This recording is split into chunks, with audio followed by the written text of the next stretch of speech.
Welcome, everybody, to episode 50 of Sports Stuff Hub Live. We have made it this far. We have 50 episodes in the books. And it's crazy because this is a once-a-week show. So 50 episodes means we're coming up on a year at any given point. I'd have to look back and see when the actual date of when I started doing this was. And I know we've missed a couple of weeks, so I believe we're actually past the first week, or first year. Because I've had to miss at least 3 or 4 episodes, 3 or 4 weeks. And there's 52 weeks in a year, so do the math. And I don't believe I've skipped any numbers in the countdown. So here we are, episode 50, October 5th. Week 4 in the NFL has come and gone, and let's just say some storylines are a-brewing. And we're going to start with the elephant in the room, and that's the whole Urban Meyer situation. And we're going to touch base on this one and not get too hung up on it because there's a lot of controversy and drama going on with it. If you're unfamiliar with what happened, the simplest way to put it is the Cincinnati Bengals and the Jacksonville Jaguars played on Thursday Night Football this past week. The game was in Cincinnati, and after the game, what would normally take place is the team flies home, and coaches and staff and everything fly home. And I have listened to dozens of reports and dozens of players and coaches and former players and former coaches, and none have ever heard of a head coach not flying back with the team. Bizarre. I didn't know that was not a thing. Urban Meyer decided to not fly home with the team, and apparently told the team or staff that he was staying behind to see his grandkids. And so be it. It's his prerogative. But after they just got beat by the Bengals, staying behind, not flying back with the team seems a little odd. Well, then to make matters worse, a couple of days after, videos and photos surface of Urban Meyer at a bar or club. I guess apparently, according to what was announced, is that it was a bar, and Urban had his hands on a young female college student in some rather invasive ways, we'll call it. She was grinding on him, and when I say grinding, she was shaking her ass on his lap, and he had his hands around her waist multiple times, according to the pictures. And then there was one video that came out of another angle where he got a little invasive when she was leaned forward a little bit, and right up the old poop chute. And yeah. Interesting. And since then, even the girl came out that he was handling, even responded to it about some of the videos that she was like, I can't believe people got this on video. I can't believe people got him touching me on video, all this kind of stuff. And it's now gone viral. So Urban came out and addressed the media and looked like a child getting scolded. Very it was not a good interview. He literally looked like a kid staring down at his shoes, kicking the dirt. Did not look like he was sincere about his apology with what happened. Looked more like he was more regretful that it was caught than what he did.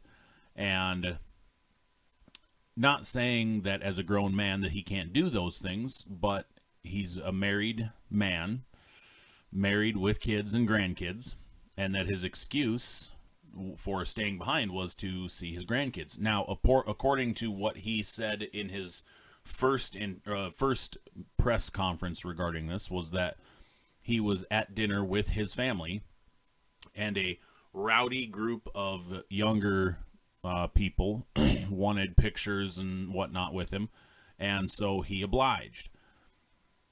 I don't see how that led to him being at a bar with his hands on another woman, young college-aged woman, and sticking his fingers where they don't belong. So, yeah. Apparently, he, according to numerous sources, including players that have spoken to several media members about this, instead of having a full-on team meeting, he addressed each position group individually. And according to one player that was interviewed by a couple of different sources, or that said this to different sources, when he was done addressing the position groups, they were laughing at him. He has lost the locker room completely. He's lost all respect of the team, the ownership, management, his coaching staff. He's been a train wreck since he was hired there.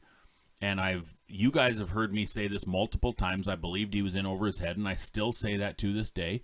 And I say this tongue in cheek that I don't believe necessarily that he's in over his head. According to the video that I saw and the pictures that I saw, it looks like he's more in past his first knuckle.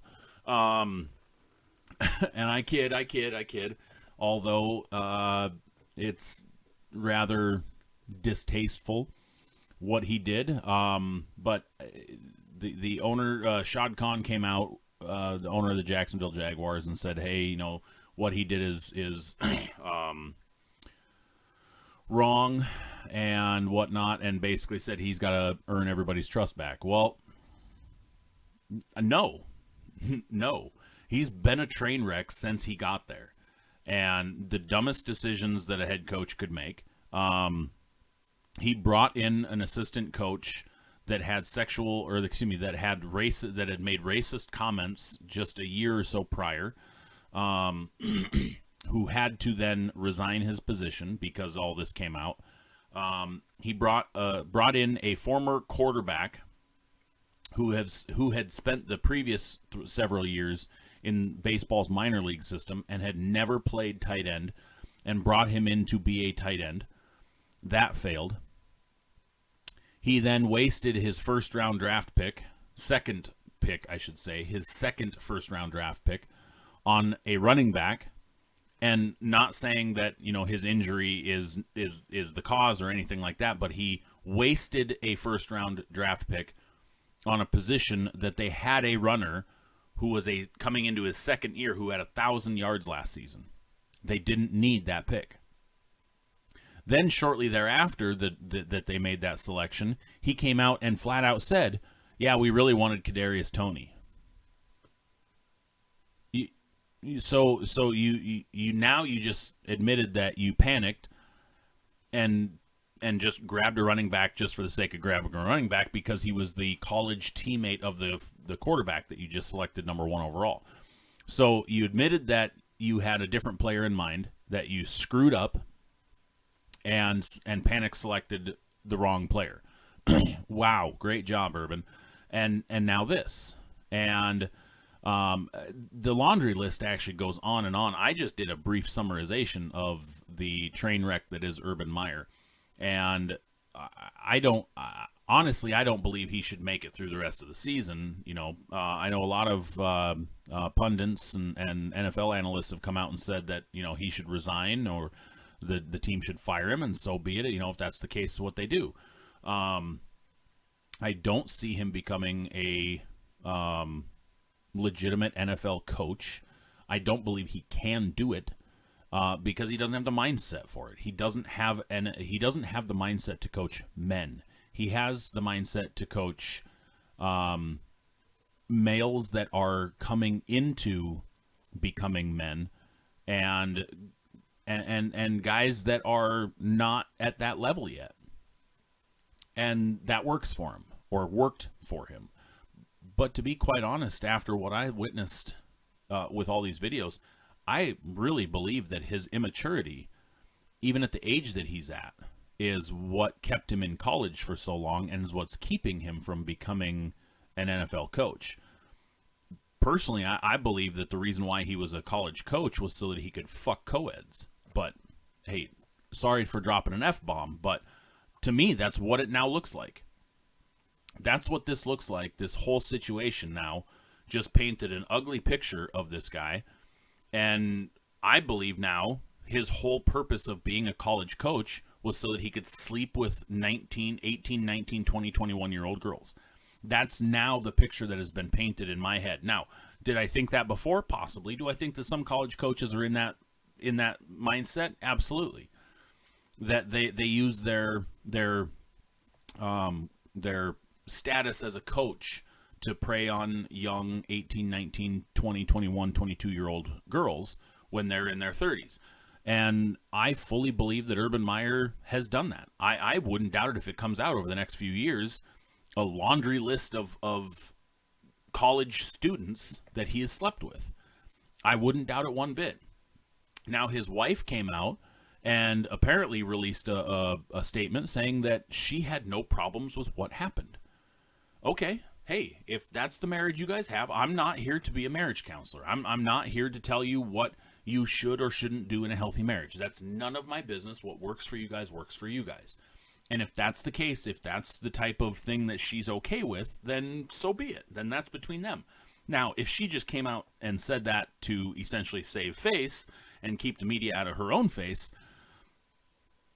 I could see this turning around and getting real ugly, and she's going to own him for the next, for the rest of his life. Yeah, ugly situation. And honestly, I don't believe that Urban Meyer should be the head coach of the Jacksonville Jaguars. Now, granted, I also thought that prior to any of this happening. So my stance has not changed. It's more just proving everything that I said more and more right. Abel just hopped in and said, if Urban is an Ohio State fan, why would USC want him? With what I've seen, I would not hire him. I wouldn't either. But I mean, Urban's been an Ohio State guy for decades, and even when he was the Florida coach. So I mean, if USC wants him, they want him for his coaching prowess. They're not looking for his allegiance. They're looking for what he can bring to the team. And my guess is that the main reason why he would go to USC would be to a whole new playing field of young college women to scope. When it really boils down to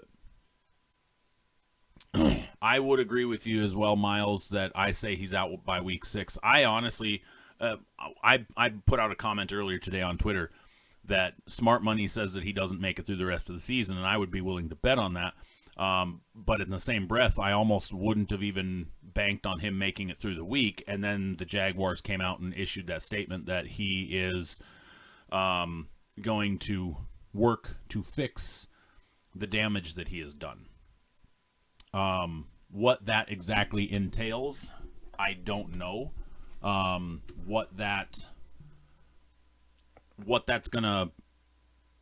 going to require, I don't know. I mean, with what I heard come out about the team saying a number of players saying things, none of the players have any respect for him, and when you lose a locker room like that, especially at the NFL level, it's really tough to get it back.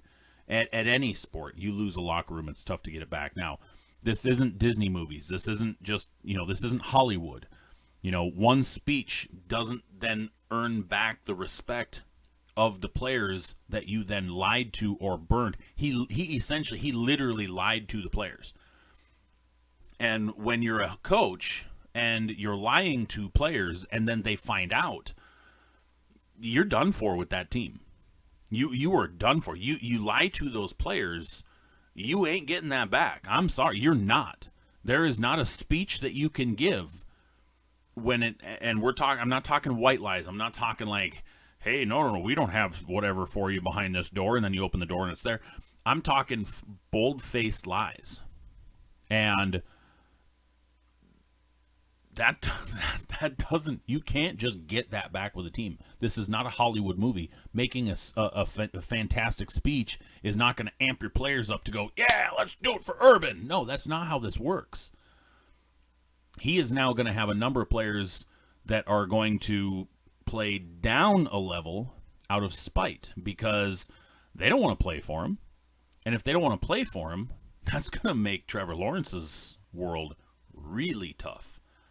And this is something he has to think about. He came into a position where they had the number 1 overall pick. Shad Khan was ready to spend hundreds of millions of dollars, if not $1 billion, on essentially building a city around this stadium. They're literally, Jacksonville is literally building a city around the stadium so that you can fly into Jacksonville, you can go to the games, and you can shop, you can eat, you can stay, you can do all this stuff right at the stadium.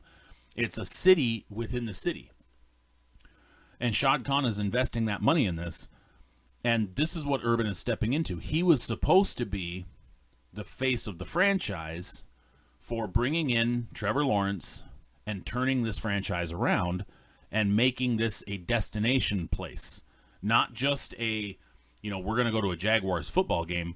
We're going to go to the Jaguars football game, a team that is really good, and we're going to support, and we're going to spend the next week around this stadium, in and out of all the stores and the shops and the hotels, and probably the casinos would be my guess. I don't know what Florida's gambling laws are, but all this stuff, Urban was supposed to be the face, along with Trevor Lawrence, obviously.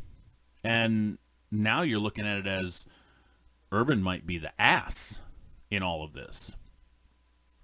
So honestly, if I'm looking at it from ownership perspective, and Shad Khan, yes, he's a proud man, but he also, I just listening to the guy talk, he knows when he's made a mistake. And I believe he's coming to that realization really quick. And if I'm Shad Khan at this point, I'm cutting bait, and I'm beginning my coaching search now. Because your season is essentially lost. You're 0 for right now. 0 for 4. And the team is now going to be suffering more by not wanting to play for Urban Meyer. So injuries are going to look worse. Sicknesses are going to look worse. Players are going to not hustle as hard in practice. Excuse me. The list could go on and on. And this is going to get uglier before it gets better, unless they move on from Urban Meyer soon. So, all right, so we're going to try to stay away from the Urban Meyer conversation, or the Urban Meyer talk, for the rest of the show. There is way more that we could dive into with this, but I'm going to try to limit the urbanity tonight. So let's talk a few things. Before we get into the NFL. Okay, so we're going to talk a little hobby first. And we have some releases that are coming up over the next, tomorrow. And we have a big one that's coming out tomorrow called Origins Football. And this is a product that I typically have loved every year since they first did it in 2016. The design is let's just be honest about it. It is Topps Inception, but by Panini. It is exactly the same as Topps Inception. Now, I will say that one of the things that I was not thrilled with was a set, or an insert that they introduced in this year's product called Aboriginals. And the design on the back was tribal, and it was a big, big no-no. And they took a lot of flack for it. Ryan Cracknell pointed out today that they have kept the product design but relabeled it to just Originals. But they kept the background design of the tribal on the cards. And it blows my mind who is passing these decisions at Panini. Because this is a huge mistake. Not a small mistake. This is a huge mistake. And for them to, after the first mistake, naming it Aboriginals and designing the card the way they did, but then keeping the design and just changing the name when it already had the bad press was a horrible blunder. And Panini has been doing some things lately that just blows my mind. And to be quite honest, I'm kind of glad that they're going to be losing licensing rights coming up soon, because if they're going to continue in this fashion, they don't deserve anything. You know, between, and I get it, some of this stuff is manufacturing. It's the card manufacturers, not the card printing companies, not Panini necessarily. Like, you know, for example, I don't know how Panini provides the swatches that they provide for cards. I don't know if they leave it up to the manufacturing company, the printing company, to do it, or if Panini sends them the product to do it. I don't know. But the big Trey Lance, card from Immaculate Collegiate, that mistake that had a University of North Dakota swatch hat logo instead of a North Dakota State Bison, and that kind of stuff, when the University of North Dakota has not had a player in the NFL since 2013, and that was before they changed their moniker to the Fighting Hawks when they were still the Fighting Sioux. And so there has not been a Fighting Hawk in football ever in the NFL.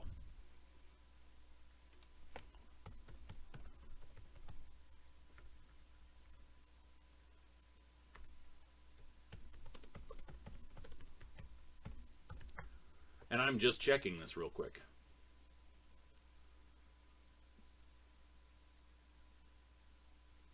Correct. There has not been, and I wanted to double check this live real quick, there has not been a player for the University of North Dakota Fighting Hawks in the NFL. Ever. There hasn't been a player from the University of North Dakota since 2013. And that was before they were the Fighting Hawks. So, that kind of stuff. The Aboriginals thing. That kind of thing. The issues they've had where they call game-worn jerseys that were Mitchell and Ness tags. It's that kind of stuff that blows my mind as to how they can continue to operate with no quality control within their own organization, but no repercussions. Miles says, Origins has the best base cards out of any product, in my opinion. I won't argue. I won't argue that one bit. I really like Origins. I think they've got phenomenal base cards. I think it's a phenomenal set.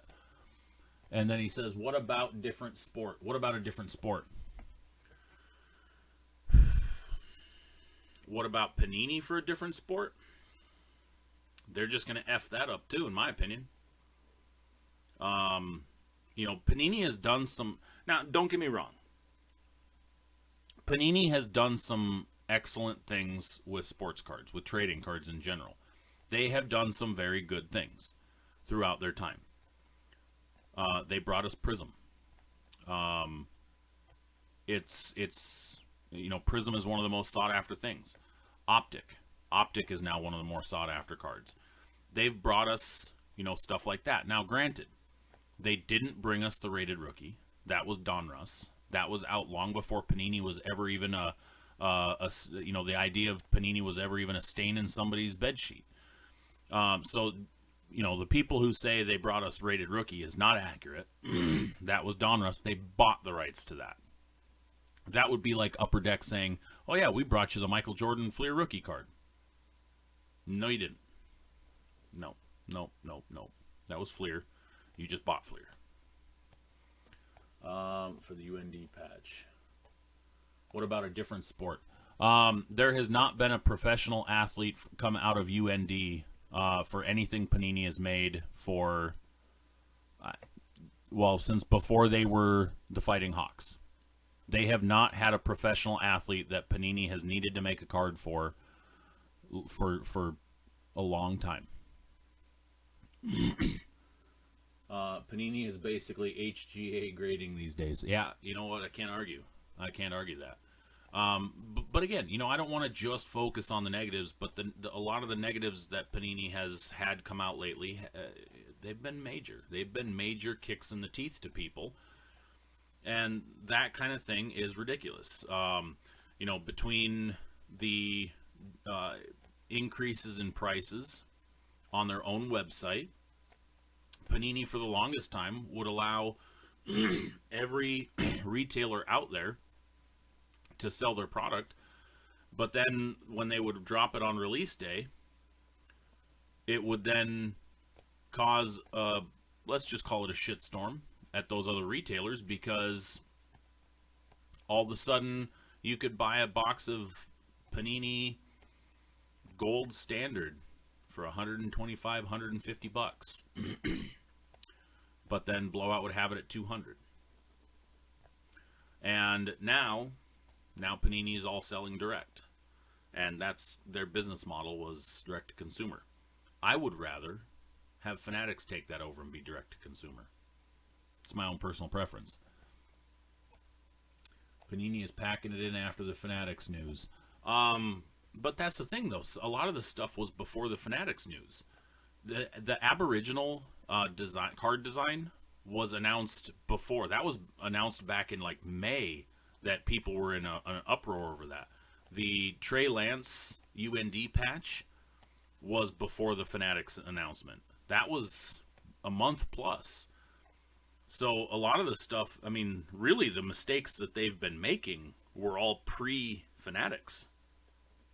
Now, I fully believe that they will continue these blunders because I don't believe that they care one bit. They're making money hand over fist. And the CEO of Fanatics coming out and saying that card companies are going to make a $1 billion in 2021, I don't doubt that. When they're only selling a percentage of their product through wholesale distribution nowadays, and then they're selling a big portion of it through direct to consumer, that changes their profit levels a lot. So if Panini was selling 95% of their product through wholesale distribution, okay, and then 5% of it online, direct to consumer, sure, knock yourselves out. But they're not. They're selling about 60% through wholesale and then 40% direct to consumer. And that direct to consumer is a massive markup because, for example, Donruss football, they're selling it to the wholesalers at $90 a box. What did they put it on their website for? $400, $375, whatever it was. So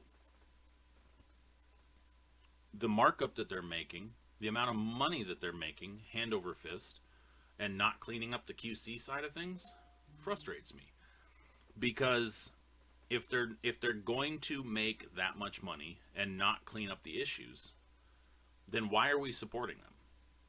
So I have been talking to my Fanatics rep.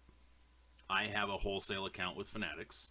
I did this in preparation for the next couple of years. I signed up for a wholesale account, which they approved me of, because I believe that that's going to become my next wholesale distribution channel. And to be quite honest, it's going to be really tough for them to do worse than Panini. They're going to have to try. They'll literally have to try to do worse than Panini has over the last couple of years. A couple other comments here. Did you see the art they stole for the downtown Herbert? I did. That again, that's just another example of I made me wonder if they hired one of the guys from HGA that approved the HGA slab that got stolen with the clip art. It's stuff like that. And I'm not saying that Topps is above all of this or that Upper Deck is above all of this. They make their mistakes as well. I'm not a big fan of, products where a manufactured patch is considered a hit, and Upper Deck is notorious for that. And I stopped supporting a lot of Upper Deck products because when their product would say 2 hits per box, and my hit was a 3D card of a comic strip or some animated series or whatever, and then a manufactured patch card, I really struggled with supporting their product. Now, excuse me. Now, do they make some amazing things? Yes, they do. Yes, they do. Panini does as well. Topps does as well. They all have their strong points. They all have their weaknesses. They all have their screw-ups. They all have their really poor sides of customer service that they'll never back down on. And Upper Deck will not back down on the fact that 3D God, what's the word that I'm trying to think of? They don't call it 3D, but it's a 3D card. It's one of those.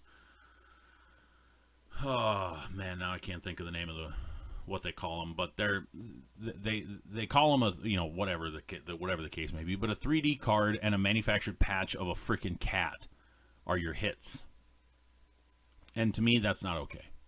And they stand behind that and charge $250 for a box, and you get a manufactured patch that's literally doesn't cost them crap to make because they didn't have to buy it off anything, and it's worth $1.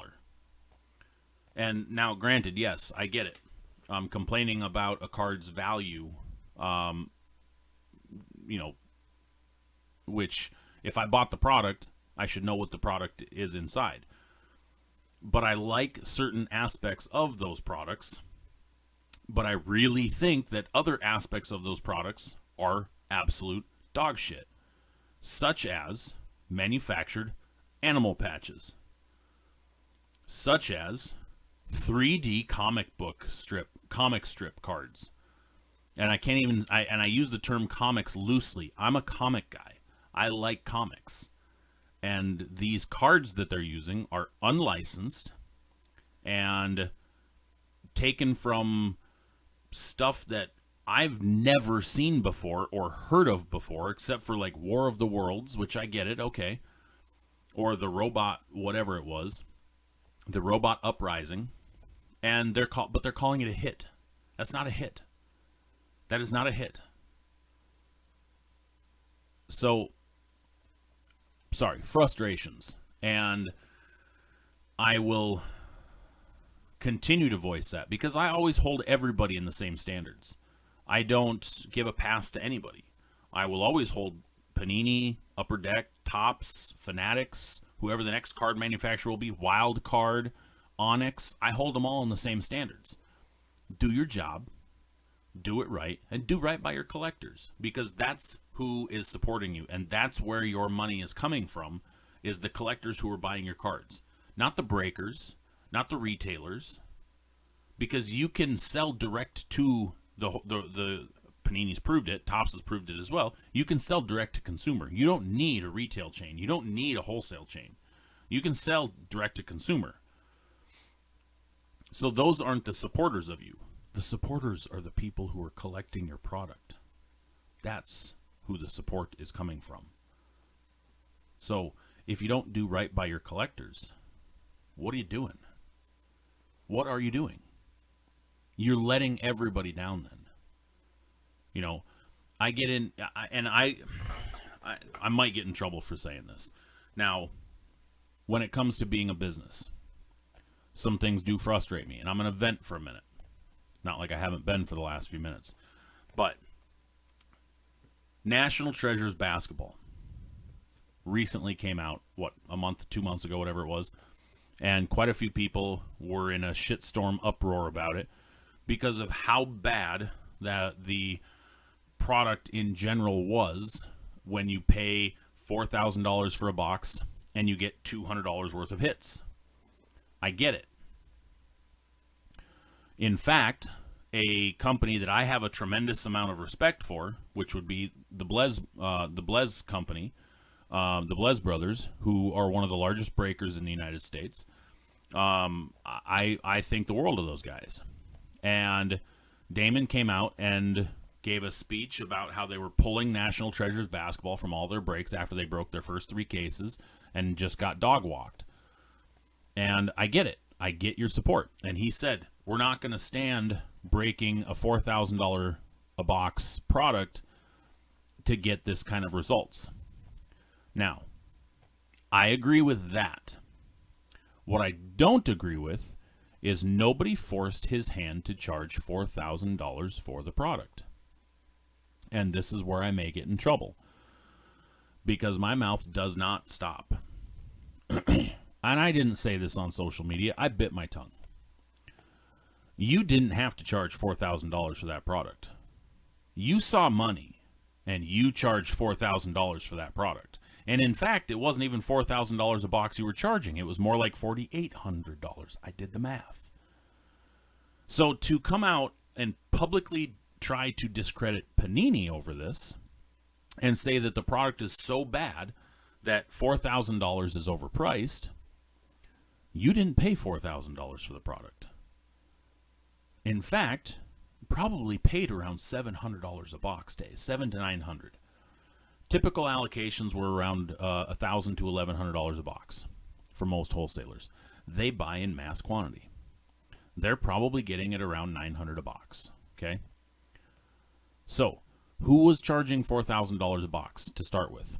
Blowout, Dave and Adams, Steel City, whoever else, the other big retailers out there that do, charging $4,000 a box. $4,000 plus. It was at $4,500, I believe. So then Panini goes out and puts on their website for, I think it was $4,200, $4,000 to $4,200, whatever it was. I'd have to go back and check. Okay? So if you are buying a product for $1,000-ish a box, let's even say on the high side, let's say you paid $1,200 a box, which is the high end of the wholesale side. And I know they buy wholesale. What forced them to charge $4,000 plus a box? What charged them? What forced them to charge $4,800 a box on a break when they're breaking cases of it, and they were charging $4,800 a box in the case? So when you come out and you rip on a company for the product being bad, but yet it was your company decision to charge that. Because I didn't charge that. We did a break of that at Sports Stuff Hub. I didn't charge that. Why? Because I knew what we were about to get into. So I knew that I was not going to try to make money on that product. We broke it at about $50 over my cost, if I recall correctly. Maybe $75. I'd have to go back and double check. But if I had gotten boxes at $1,100, you damn sure bet we would have done breaks at significantly cheaper.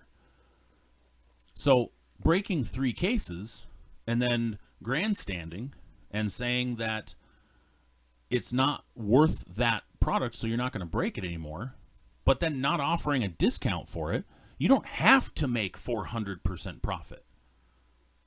If you bought it at $1,000, $1,100, $1,200 a box, and you were ripping it at $4,800 in a break, You don't have to make that kind of profit if the product is bad. You know what you can do as the business owner? Come out and say, this product's such dog shit. We're going to do everybody a favor. And just to move this and recoup funds, we're going to break it at $1,500 a box. Oh, can't do that, though. Can't do that. No, we don't want to do that. Because that would expose how much is being made.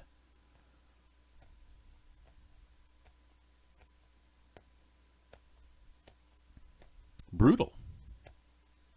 Brutal. For example, I know Origins football is not going to be a home run every single box. It's not going to be. We have a break tomorrow night. We have Origins football, 2-box random team for our loyalty break. It's $20 a spot. It's 2 for 1. Why? Why is it $20 a box? Because I actually got Origins through my wholesale distribution. Which means when I can get product through wholesale distribution, I tend to use it for my loyalty breaks. Because then we can do a dirt cheap break. We're doing 2 boxes. We're ripping 2 boxes for the cost of 1.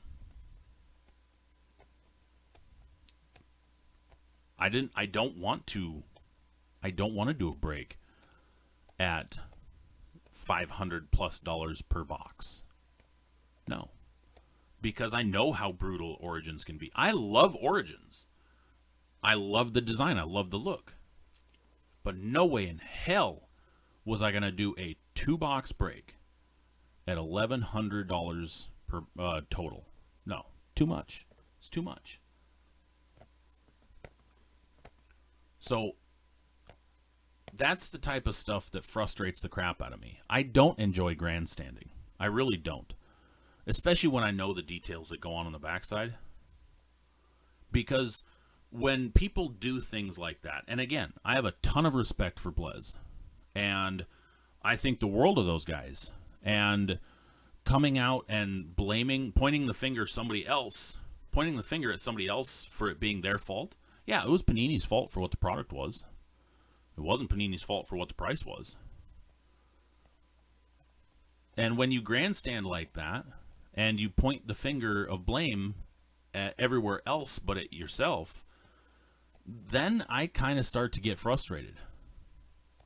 And to be quite honest, over the last couple months, since that, I have been more frustrated. I have been. If I could get more product, absolutely I would. Guys like Eloy. You guys know Eloy. Goat. He'd do the same thing if he could get more product. But that's the problem.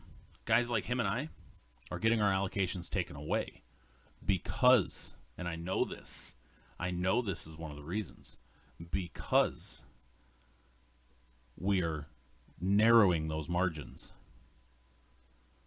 Because if you're breaking with the people who are increasing those margins, you are feeding into that $1 million machine, $1 billion machine. And I'm not saying breakers are bad. This is not a breakers are bad scenario. Breakers are, a lot of them out there, are trying to keep the profits high because of, throughout the years, how many years we had to struggle with trying to make $50 on a case. And I get it. I get it. You make money where you can, absolutely. But again, at some point, you got to look at it and go, what's doing right by the collectors? Is making 500% margin doing right by the collector? Those are the guys paying the bills. The millionaire investors, the fly-by-night investors, they're not going to stick around. They might buy some of the goodies here and there, and they might, fill a couple of case breaks here and there, but those aren't the guys that are going to be here in 5 years if the market happens to collapse. And here's the thing, the bubble. And I mentioned this before. Too many people say we're in a bubble. The sports cards are in a bubble. and this bubble's going to burst, and that values are going to go down, and then we're going to be back to how we were in 2017. Nope. Not true. I can tell you that. Full confidence. Not true. COVID related. That's the other rumor. This whole bubble we're in is all COVID related. It's all those checks that people were getting. Yeah, bullshit. That's not true either. I can fully, confidently tell you that is not the case. And I mentioned this maybe a month or so ago on the show. This increase in values of collectibles was kicking in before anything COVID was ever announced. Again, COVID really came to the United States in 2020. In 2019, when the first talk about an infection or whatever you want to label it as, when that first was brought up to politicians in the White House, we didn't know about it. Now, some general public may have, but we weren't sitting here going, oh my God, we're about to be in a pandemic. No, the first stuff didn't really happen until January, February of 2020. In 2019, we had already seen a massive increase in values in sports cards. And I used the Luka Doncic scenario as an example.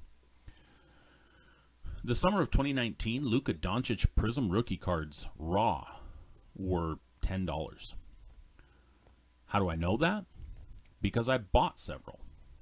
And I remember ripping and getting multiple and looking it up and thinking, man, these went down. I remember selling Lonzo Ball and Jason Tatum base prisms for, $10 to $20 a piece, and Luka's going down cheaper than they were. I remember that exact thing happening the summer of 2019. Fall of 2019 rolls around, and Luka, as the season came in November, Luka base rookie prisms were up at $20. And I remember this because a couple of vendors at the Twin Oaks Card Show at the Factoria Mall, when it used to be there, had a literal display case full, 200 plus Luka prisms and Luka optic rated rookies. Each, 200 each, and colors and parallels and all that fun stuff, okay? $20 a piece for the base rookies, $10 a piece for the rated rookies, okay? That was in November. End of December, Jordan. You guys know Jordan Lorenzen. Sometimes he's here in the chat here, but he's also on break night with us quite a bit. Jordan messaged me, texted me, said, hey, you got any Luka Prism rookies? They're going up in value. Really? Well, Luka was tearing it up too. So I go and look it up on eBay. Raw Prism rookies were already, by the end of December, up at $60, $70, $80. So I went and dug. I pulled out 4 base prisms and 2 red, white, and blue candy canes. And was like, okay. I went and put them on eBay at $80 a pop, the base. And within 10 minutes, each one sold. I'd put one up, 10 minutes later, sold. And we're talking buy it now, not or best offer, just straight up, $80. So from the beginning of November card show, $20 Luka Prism, to end of December, $80 Luka Prism. Okay? That was December of 2019 before COVID. Before we knew that a pandemic was coming. Before we knew anything about what was coming. Before we knew that there would be stimulus. Before we knew that there would be lockdowns. Before we knew anything about COVID. Luka was already at an $80 base rookie. By end of January, it's $150. I gemmed one at PSA that I had sent in from that group that I sold. That I had found, I should say. I gemmed one, and I sold it for $200 in February of 2020. Late February, it was up at $450. Early March, it was up at $700. Now, that was also before stimulus started kicking in. That was March of 2020. That was before the NBA lockdown happened. That was before the cancellation of the season happened. So, Luka was already at a PSA 10 Prism base rookie at $700 back then. Now, I'm not saying that people didn't take their stimulus checks and dump it into cards. I'm not saying that one bit. But the increase in values happened long before stimuluses came, long before COVID came, and it was already rising by that point. I'm going to get to some of the comments here real quick while we're talking about this. Abel says, with Fanatics in the jersey making business, they will also go the route of regular relics and not game-used relics. I don't know for sure, Abel. My guess is because they also do, Fanatics is a massive retailer of game-worn and autographed and certified memorabilia. My guess is they'll just have easier access to it. I have a wholesale account with them, and I get updates. I get emails constantly about official game-worn stuff that we can buy through our wholesale channels. So I think that they're going to have more game-worn stuff provided they become the manufacturer. Taylor says, and we appreciate, that's why we only break with you, or why I only break with you. Appreciate that, Taylor. Thank you. Stimulus was just the fuel that increased the fire. Exactly, Abel. That's what I say. People just dumped more money into it. 2018 Hobby Prism $250, and 2019 Hobby Prism was $450. Correct. Luka base helped me buy my house. Absolutely, Miles. Cards have helped a lot of people do a lot of things. I won't deny that one bit. And those of us who were collecting value surges, it just made everything easier for us. Because I'm still going through stuff that I bought prior to 2018 that is just surged in value. I have boxes of cards right there, 5,000 count boxes, 1, 2, 3, 4, 5, 6, 7, 8, 9, 10, 11, 12, 13, 14, 15, 16, 17, 18, 8, in that stack alone, 18 5,000 count boxes. And more than 3/4 of them are pre-2018 cards that the base, for example, I was selling stuff like that for 10 to 25 cents per card, and now they're dollar cards. Now that doesn't sound like a lot, but when you have 5,000 count boxes full of them, I can take them to card shows and sell them $1 a piece. Now, some of the nobodies know I can't do that, but point is, pre-2018 cards, if you were collecting before 2018, you probably were able to make a good amount of money. And there's nothing wrong with that. I talked to a number of collectors between online and at card shows that felt guilty because they were like, well, yeah, this Patrick Mahomes, I only paid $25 for it. Like, so?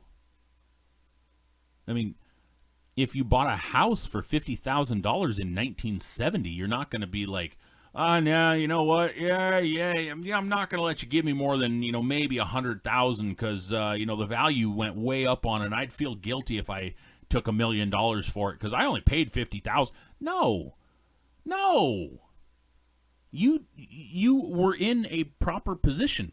If you put money into the stock market and the stock market surged and made you millions of dollars, you're not going to turn around and go, you know what, keep most of it because, I only put in, $500,000 and now it's like worth $10 billion.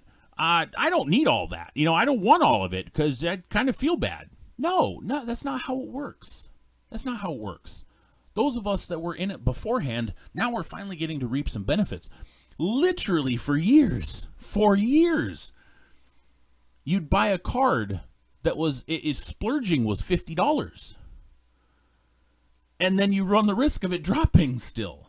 There and it surging, a card surging when it was $50 already Was it hitting $55 in value? And then you go, woohoo! I make $5. I remember buying wholesale wax in 2016, and I'd sell it to Dave Miller at my cost because Blowout was cheaper than what I was paying wholesale. And I'd be like, I'd be happy to make $2 per box. $2. Court Kings baseball. I think, David, didn't I sell you some boxes of Court Kings back in like 2016 at like $46 a box or something like that? And you bought 3 or 4 boxes, and I made $1 a box. $1.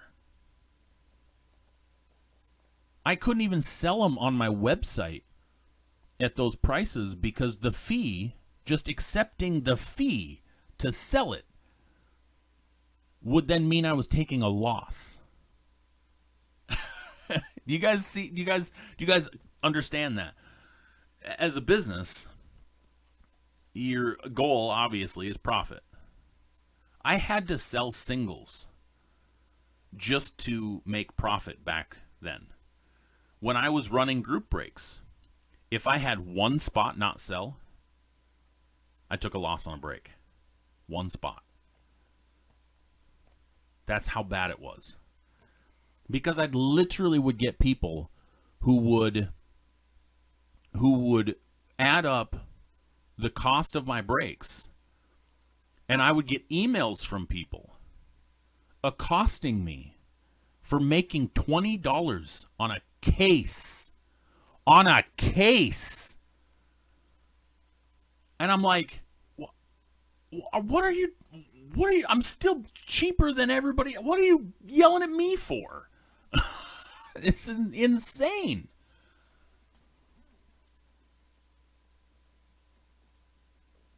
So Abel says, did you see the report for September for PSA grade results? Over 800,000 cards graded with 140,000 just 2019 Prisms. Correct.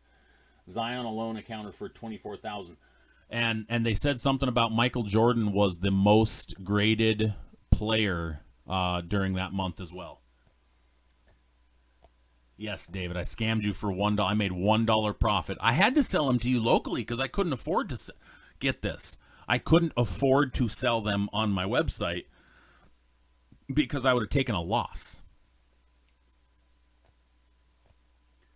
Bought a half case of 2016 Prism football from Brian's shop for just over $600.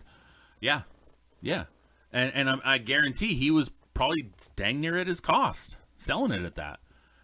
I mean, that's the thing. And so again, what I'm getting back to, this wasn't an event about this wasn't meant to be an event about prices. When you can make some of that money back now, do it. There's nothing wrong with it. Sell the cards that you paid $20 in 2017 and 2016 for now for $100. $200, $300, $500, whatever the case may be. Sell those now.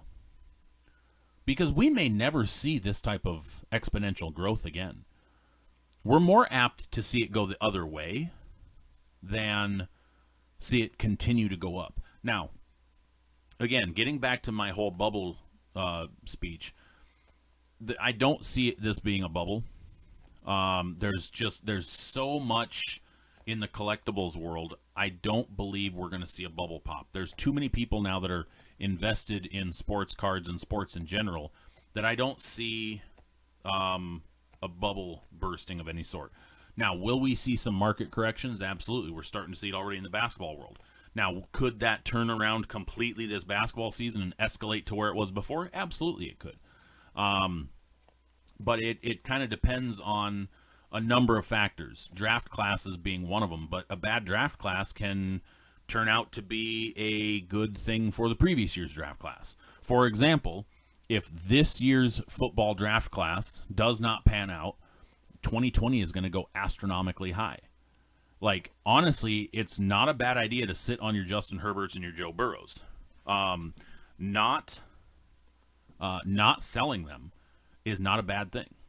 Now, Could they hold value? Could they drop value even with them playing lights out?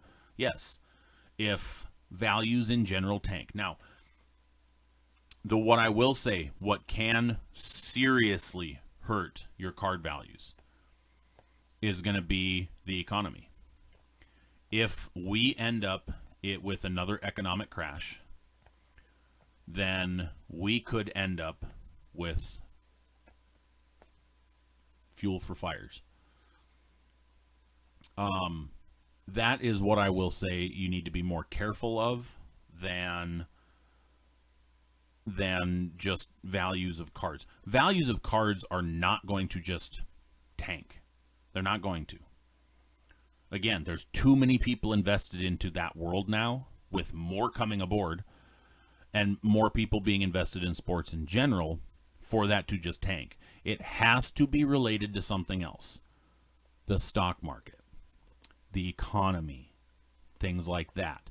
If those crash, yes, then you have to worry, because one of the reasons why people are spending money right now on cards and on collectibles in general, I know because I'm in the collectibles business, not just cards. The reason why people are spending that kind of money right now is because they have that kind of money right now. And if the economy collapses, they won't have that kind of money to just throw around.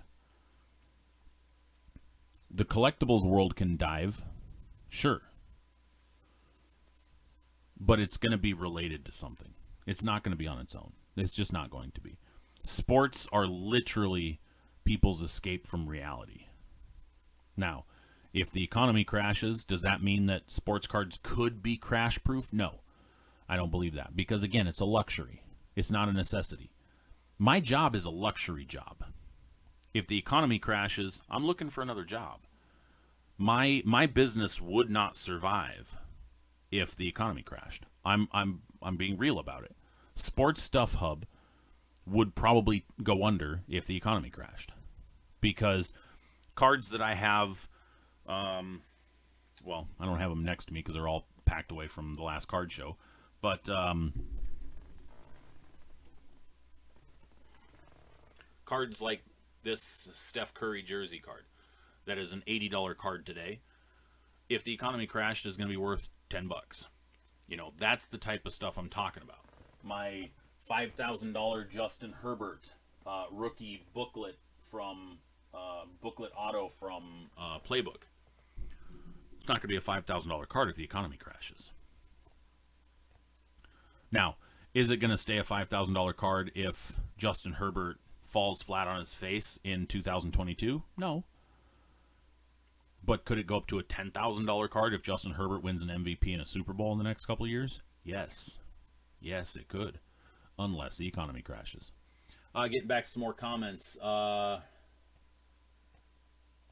us dummies have sold all of our Acuñas or Otanis for dirt cheap. Yeah.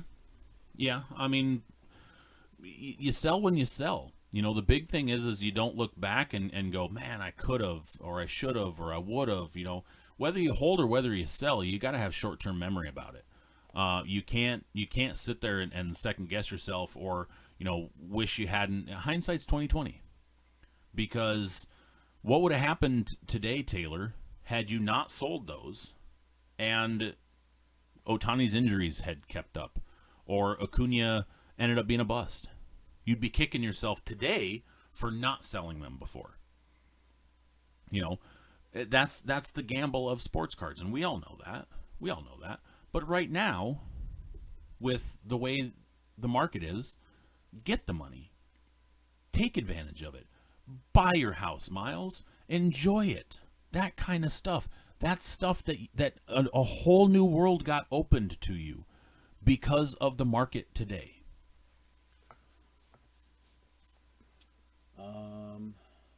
Sitting on a National Treasures Football 2018 first off the line. Hell yeah, Abel. There you go. Exactly, Miles. You win some, you lose some. 100%. There's no better way to say it. I've there's an article on my website about, losing some and winning some. I get people that ask me all the time, how do you know when to sell? I've been doing this for 30 years. Okay? I've been buying, selling, and trading since I was, I've been collecting since I was 4.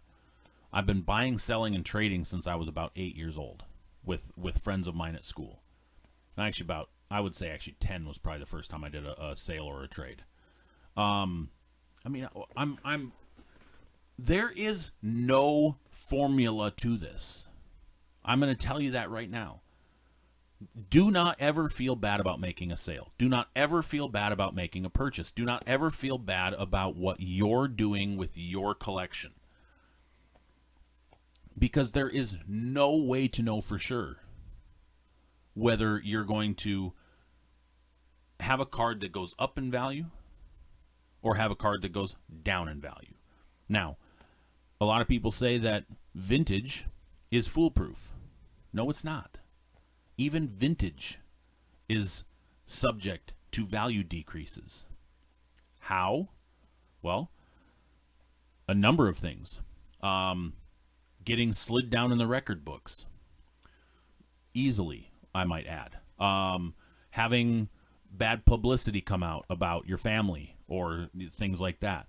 The grading company that it's slabbed by coming out and being under federal investigation. The economy crashes. There's the Mickey Mantles, the Babe Ruths, the Honus Wagners, Ty Cobbs, all these cards that are setting records. If the economy crashed tomorrow, would be worth 1/100th of what they are. So to say that a 52 Mantle PSA 10 is a $3 million card today, if the economy crashed in 2022, that card is not a $3 million card. That's a $100,000 card at best. Maybe less. And then it has to start over. And then once the economy is good again, we could see that mass influx again of values. So again, don't be upset with when you sell. If you sell and you're happy with the price that you got for it on that day, that's it. Just focus on that. Another little story real quick. You guys saw it. I had that Russell Wilson Gold Kaboom, numbered out of 10, PSA 10. And I had it for $5,000 on my website, on my card tables. And I had a number of people tell me I was absolutely insane. Batshit crazy, I think one guy called me at a card show. That an ultra-modern card is priced at that price. I was an idiot. I was what's wrong with the hobby. I was scamming people. I was taking advantage of uninformed buyers. You name it, I've heard it. And I ended up moving the card. I did a partial trade, partial cash deal. And I got about $4,500 total for it, between cash and trade. And I still have a couple of the cards that I made the trade. I did that deal in May, I believe. April, May-ish. May, I think. That card now is almost double that. Because kabooms went up. Now, do I go and... Yeah, there's no way I can check on that exact card. I just can't because it's a pop one.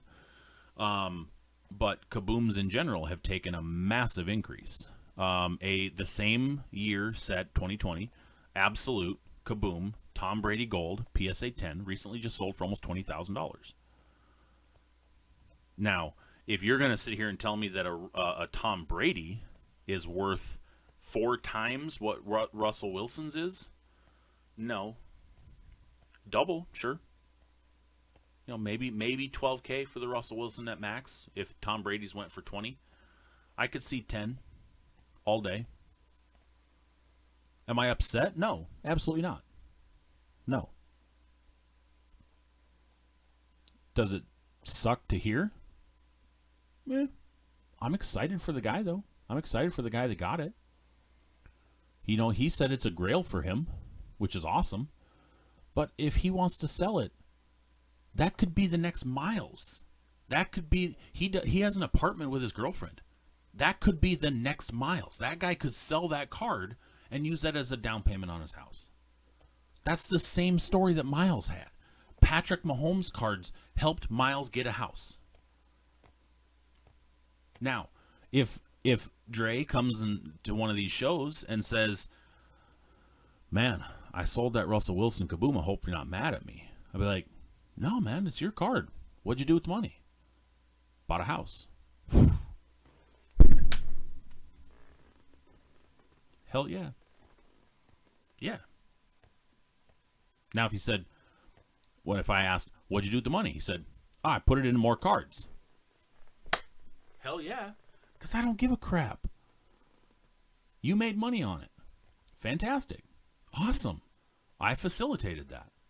That makes me feel good. That means that the next time he wants to do a big deal again, hey, I bought a card off of him that made me $5,000. I'm going to go do another deal with that guy. Boom.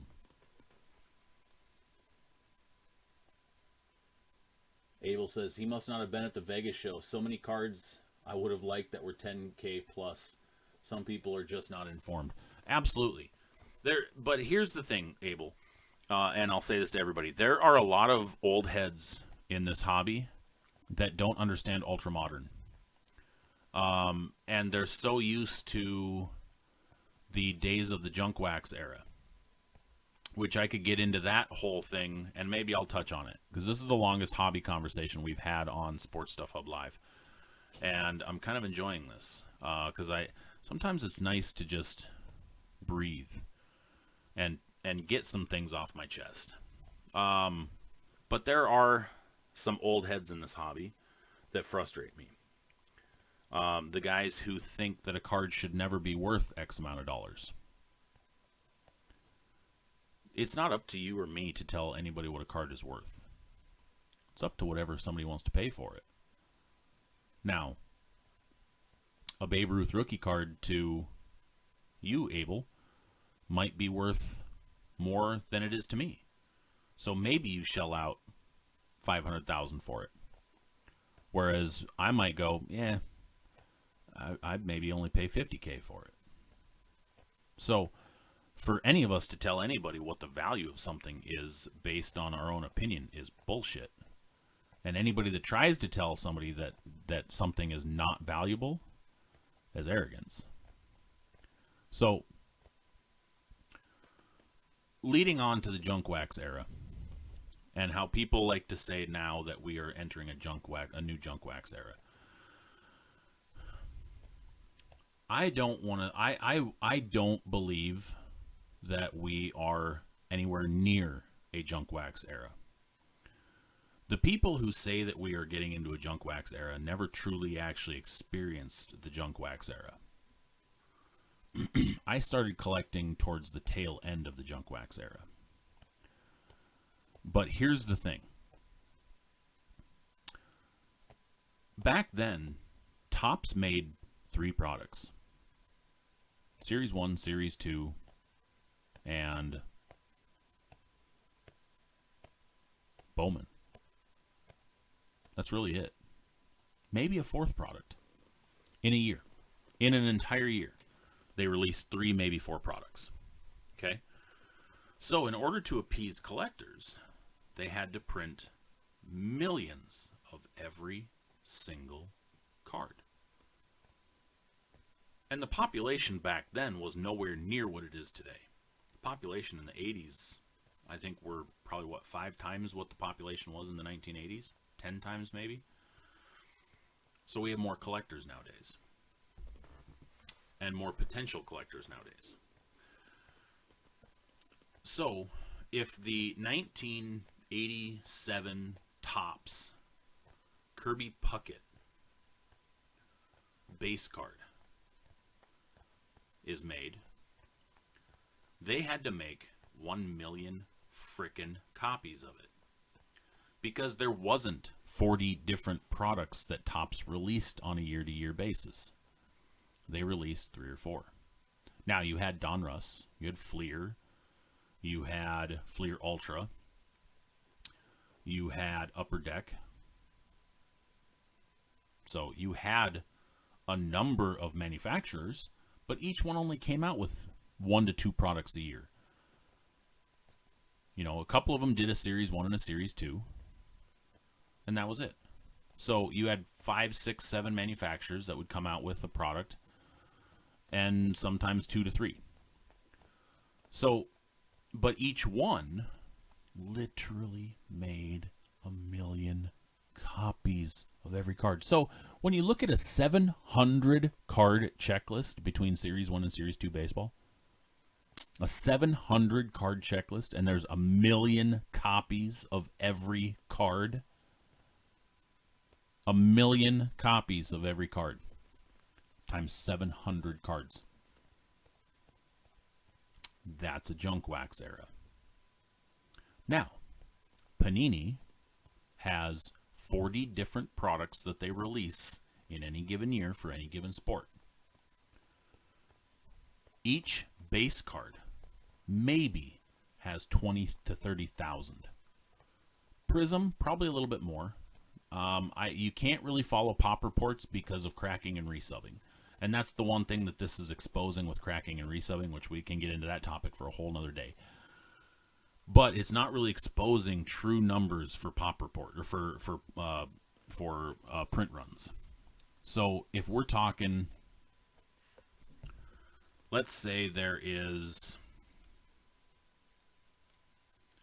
400 cards in a checklist of Prism basketball, and a box of Prism basketball is 12 packs, 12 cards, 12 times 12.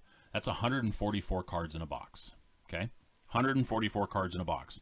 If it's a 400 card checklist, and now we're talking and that's just if every card in your box was base cards.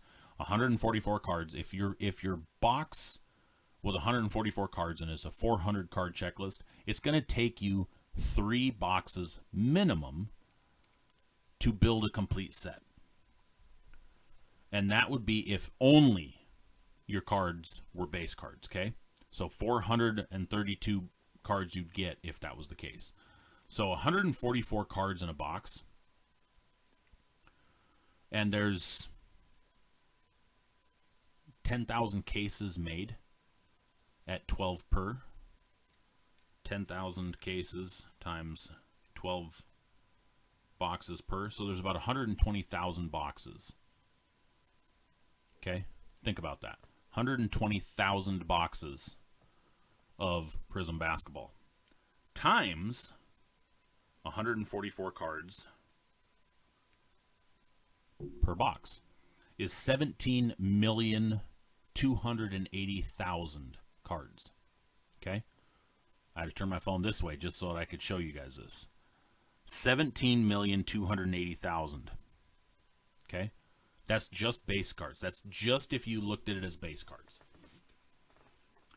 What did we say that 1980s Series 1 and Series 2 was 700 cards in the set, and there was 1 million cards of each? Somebody want to do that math? That's 700 million.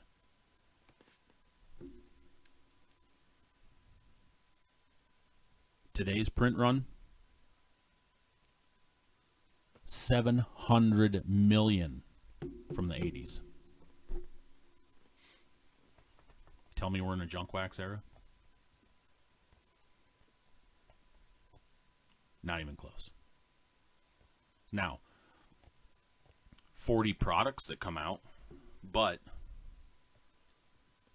that doesn't mean 40 times this, because not every product comes out with 144 cards in a box. Origins. Let's take Origins, for example. Origins football releases tomorrow. That's 5 cards in a box. And that's only 2 base cards, 3 base cards in a box. So, your print runs there on a 100 card base set, substantially lower. They're not touching this number at all. Now, if you had 40 products that came out like this, yeah, 691,000 base cards. But we're nowhere near that. We're nowhere near that. The difference would be is that you'd have 40 different Luka Doncic cards. Whereas Topps Series 1 and Series 2 combined, you get one Kirby Puckett. Maybe two. And you get 1 million of each. So, no. Junk wax era? No, absolutely not. Not even close. Not even ballpark. I don't even want to hear that kind of talk because it's not accurate. That is panic talk. That is meant for people to try to degrade what is happening in today's market. That's exactly what that is for. And that's it. It's the bah humbug mentality. We don't need that. No, we're not in a junk wax era. Not even close. Not even remotely close. And this number is 100% proof of that. 100% proof.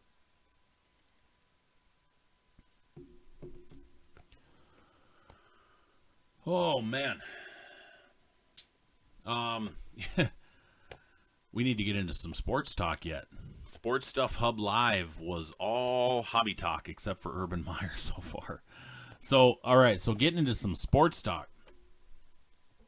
Actually, we got some comments here. Thank you very much, Abel. It says, great job today. Prism, Optic, Donruss, Hoops are the products I can think of that are printed about 25 million cards when you account for retail side. Yes.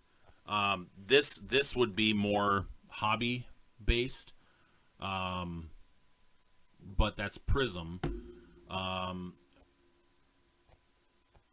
and that's not counting inserts. So if you're taking away inserts, typically in Prism, for example, inserts are, 2 per pack or whatever. So now your 144 cards are going to drop. So anyway, you're significantly south of this number. This is more considered high end, the high side. Think Urban Meyer has any cards? Possibly. I mean, for all I know, he keeps them at his the college girls' dorm rooms. Who knows? That way his family doesn't know. I don't know. I'm sure if he could point to them, then I'm not going to get into that. I told you guys I was going to try to stay away from the Urban Meyer conversation after the long conversation from earlier. Thanks, Miles. Okay, we're going to switch gears back over to the NFL. Week 4 has been wrapped up, and as I got started talking before the Urban Meyer conversation, we have had some interesting developments in the NFL. Would you guys have ever thought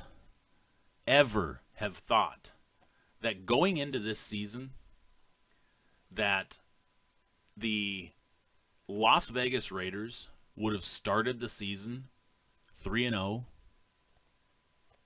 I wouldn't have. Would you have thought Carolina? Denver? Nope. All took L's. All lost this weekend. Now, granted, some of them had some rather easy schedules. We'll admit it. But now we have one team left in the NFL with an undefeated record, and that would be the Arizona Cardinals. And some out there might say the Arizona Cardinals are the best team in the NFL right now. That could be. I would probably say, I don't necessarily know if I would say they're the best team, but I would probably say they're one of the more complete teams in the NFL. They have a fantastic offense that moves the ball quite well, and they've got a pretty dang good defense. For being in the NFC West, which is a traditionally tough division to play in,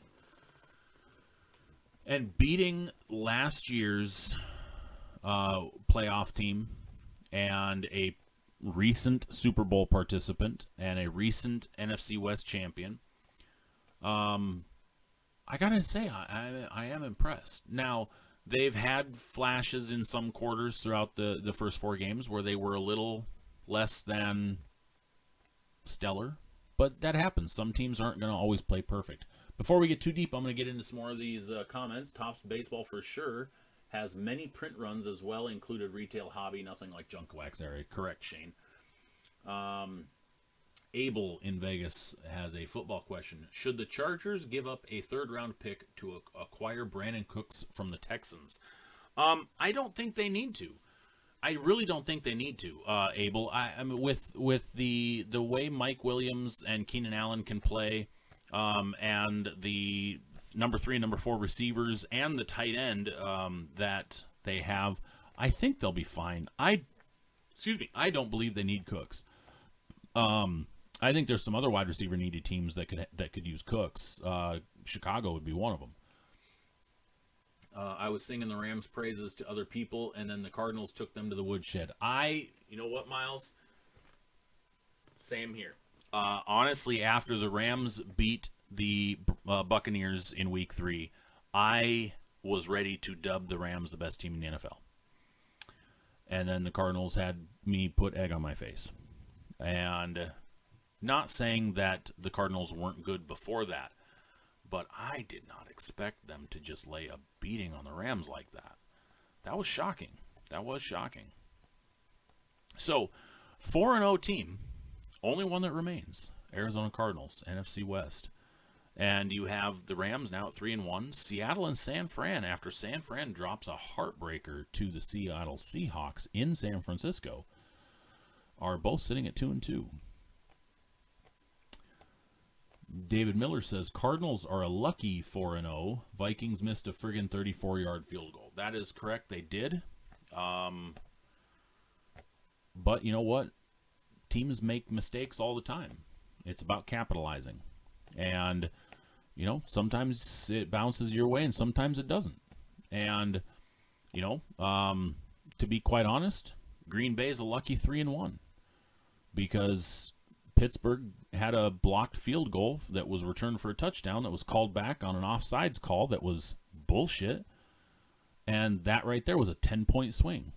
Had that not taken place and had the touchdown stood, then the Steelers would have been 17-24 going into the fourth quarter, and both game plans would have drastically changed.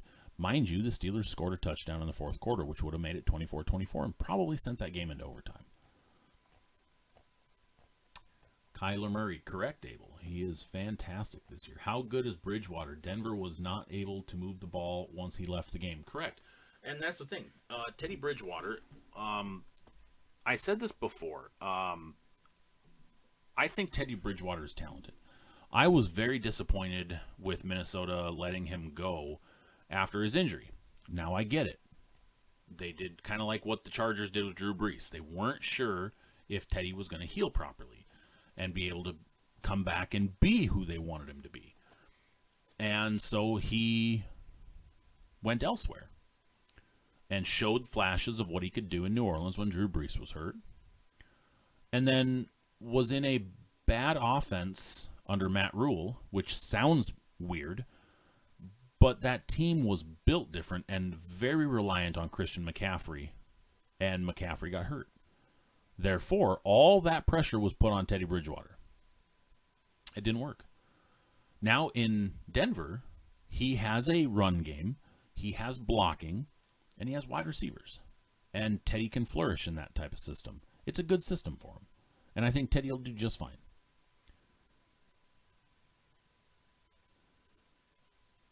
Miles says, Teddy is decent, but Locke is bad. I would say Teddy is better than decent, my opinion.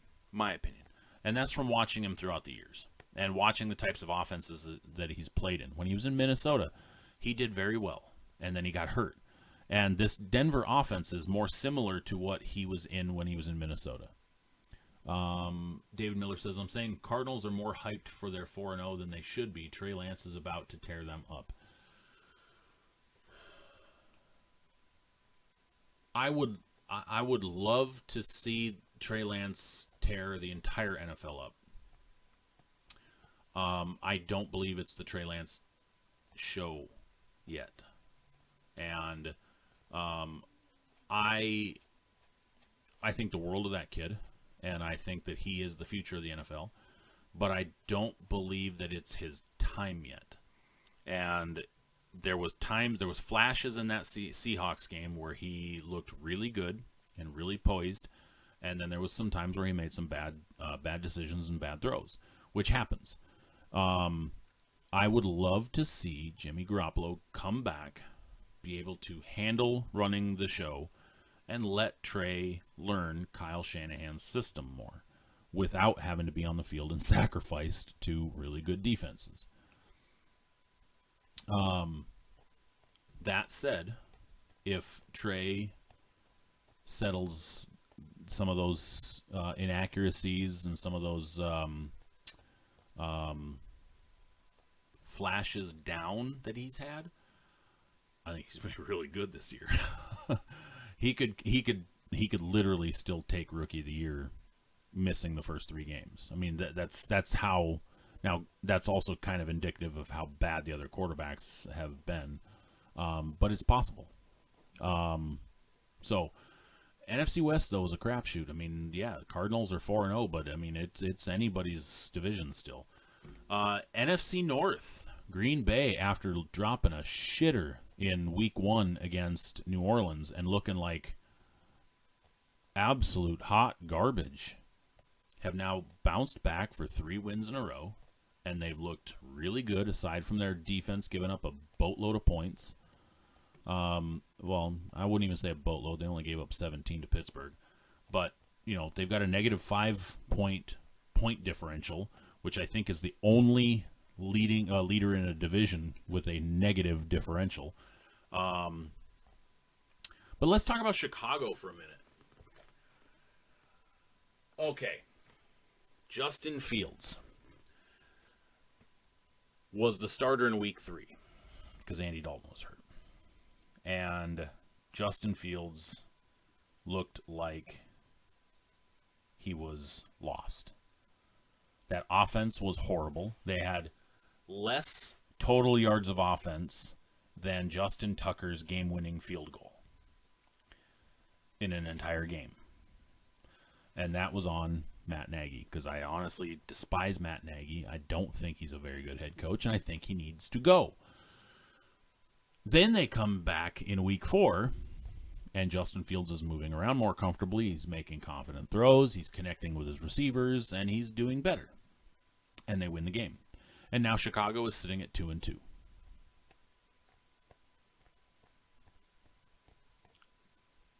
Hey, this could be the next Mitch Trubisky playoff team.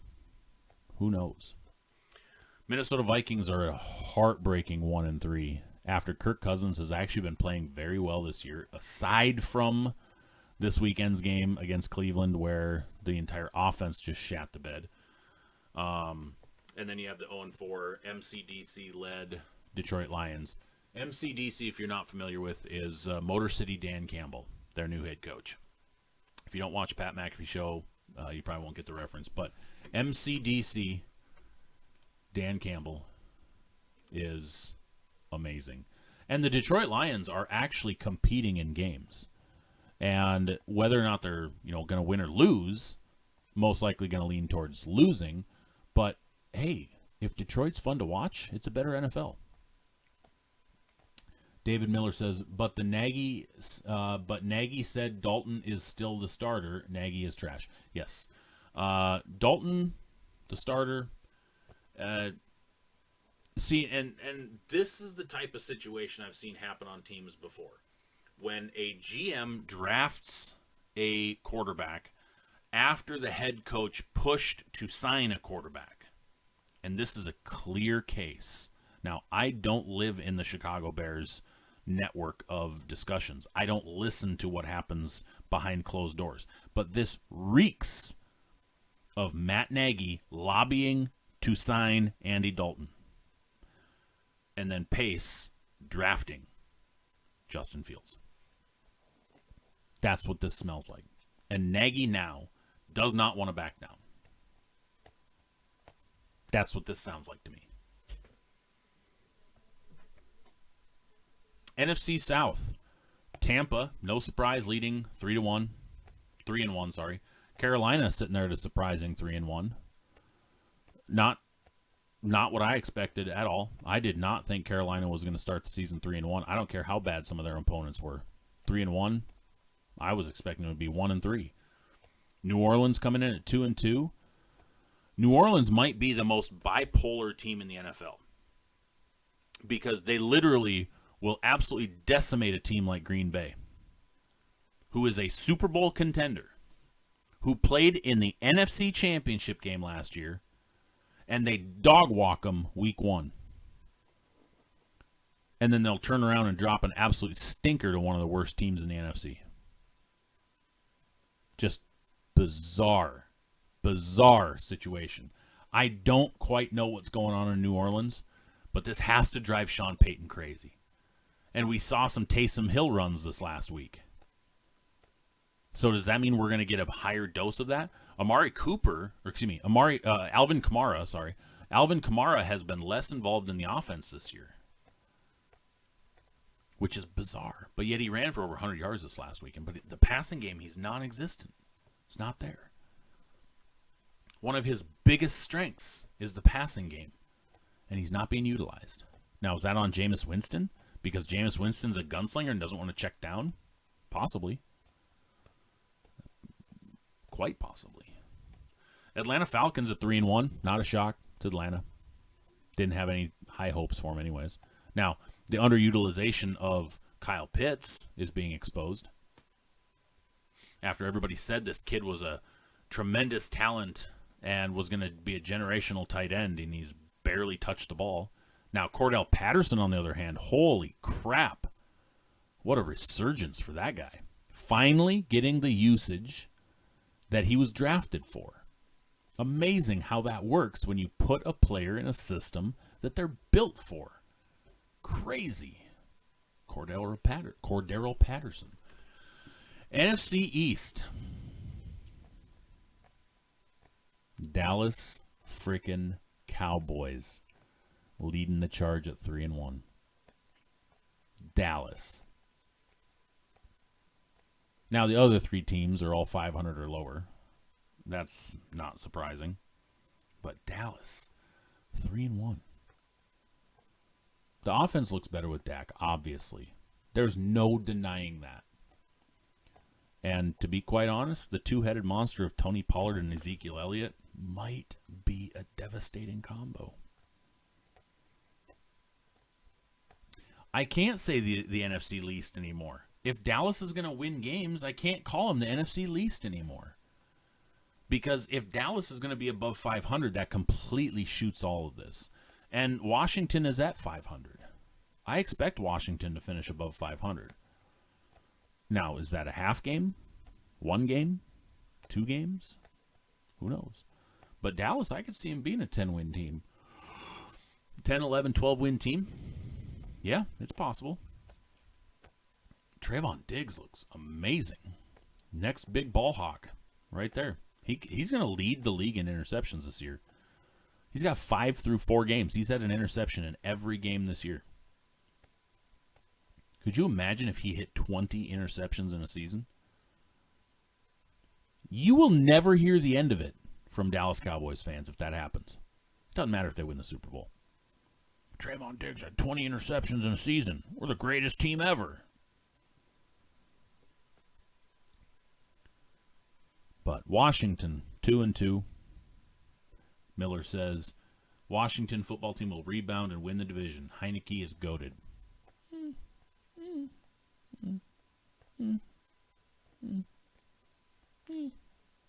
I don't know about win the division. Maybe second. Dallas is going to have to slip. I don't see Washington winning 10 games. I don't. 9-8. Yep, I can see that. 8-9. Yep, I can see that. I don't know about 10. That's a hard pill to swallow. Dallas, I think, is going to win 10. I can see that happening. Philly, every time you start to think that they're going to turn it around, they lay an egg. Now, hey, Jalen Hurts looked good for most of that game against the Chiefs.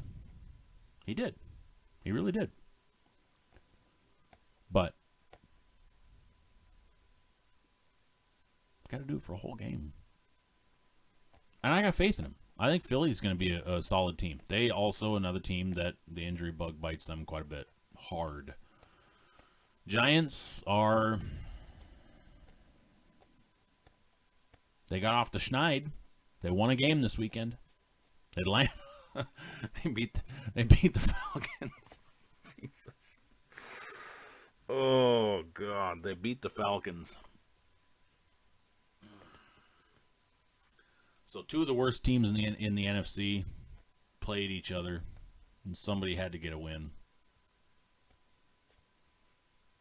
I'm actually surprised that game didn't end in a tie.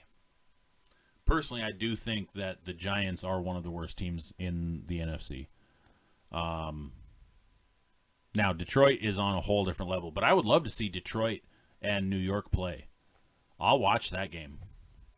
I actually think Detroit could win that game. I do.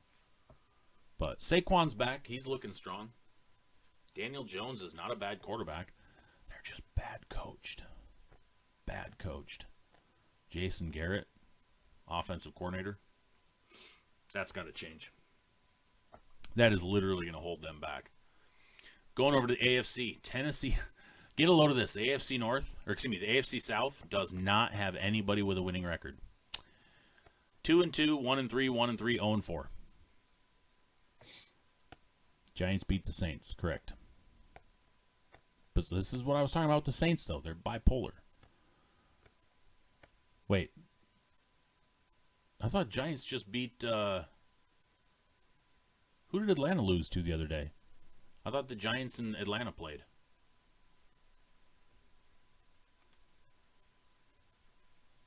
Hold up. No.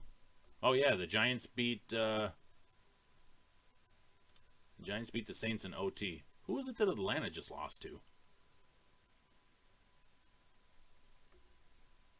That's right, the Giants lost to Atlanta. Washington beat the Falcons. That's right. Thank you, David. That's who it was. Giants lost to the Falcons. That's right. It was like 17-13. That's right. Okay, let's get back over to the AFC. The AFC South, led by the 2-2 Tennessee Titans. And this has been one of the most frustrating teams to watch. This is a team that literally is loaded. They have a very under-the-radar, underrated quarterback in Ryan Tannehill. Okay? Tannehill is actually a very good quarterback. They traded for Julio in the offseason. They have A.J. Brown. A.J. Brown, Julio, that combo should be deadly. And then they have the best running back in football in Derrick Henry. Derrick Henry literally laid an egg in week 1 and then comes back week 2 and just absolutely barnstorms for 180-plus rushing yards. And then he hasn't fallen under 100 yards since then and now leads the league in rushing yards. Okay, after laying an egg in week 1. Now, Tennessee, this past weekend, lost both Julio and A.J. Brown. Neither one of them played a down in that game. And yet, they threw the ball more times than in any game to start the season. Just ridiculous. They didn't have a good receiver on the field. And yet they threw the ball. They had Derrick Henry, who was averaging 4.3 yards per carry to start the game. And Henry, if he's averaging that in the first and second quarter, you'd be damn sure he's averaging above 5 in the third and fourth, especially the fourth, because he wears down defenses. Henry's averaging 4.3 yards per carry in the first and second quarters. And they decide to not run the ball. Ridiculous. Dumb game plan. Horrible game plan. Miles says, what was your Tannehill-Mahomes prediction before the season started? I said very, very likely that Tannehill could actually throw more touchdowns than Patrick Mahomes. It's possible. It's 100% possible. After the game this past weekend, where They didn't throw the ball to Derrick Henry. They instead put in Jeremy McNichols. Derrick Henry was very involved in the passing game in the first 3 weeks, and then he got completely taken out of the passing game in week 4, and they had no A.J. Brown and no Julio Jones. If they have another week like that, then it's going to be next to impossible for him to catch back up to Patrick Mahomes, especially after a 5-touchdown week like Patrick Mahomes just had. But I actually had my prediction was that Ryan Tannehill was a sleeper candidate for leading the league in touchdown passes this year. And I did say earlier in the offseason that they needed to get Derrick Henry more involved in the passing game, which they did weeks 1 through 3, and then they completely went away from that game plan in week 4. I'd love to see him get back into that. But moving on through the rest of the AFC South, Houston Texans 1-3. Man, Tyrod Taylor cannot catch a break. He just cannot. Davis Mills is now starting because Tyrod Taylor got hurt. And Taylor's going to probably be out till about week 5, week 6. Unbelievable. Tyrod Taylor actually looked good when he was playing in week 1. And then he got hurt. That's unfortunate. Indianapolis Colts. Fool me once. Shame on you. Fool me twice. Shame on me. I had high hopes for the Indianapolis Colts this year with Carson Wentz. And I really like Carson Wentz. And I want him to be successful. He is out of control on the football field. He plays so recklessly that every time he has the ball in his hands, I'm afraid he's going to literally get decapitated. That he's going to break 15 bones in his body and have to be carted off the field, only to come limping out of the tunnel to get back in the huddle. The guy is just insane. And I want him to be healthy. I want him to play to his full potential. But my Lord, I had a conversation with a lady at a card show this last weekend. I was wearing my North Dakota State shirt.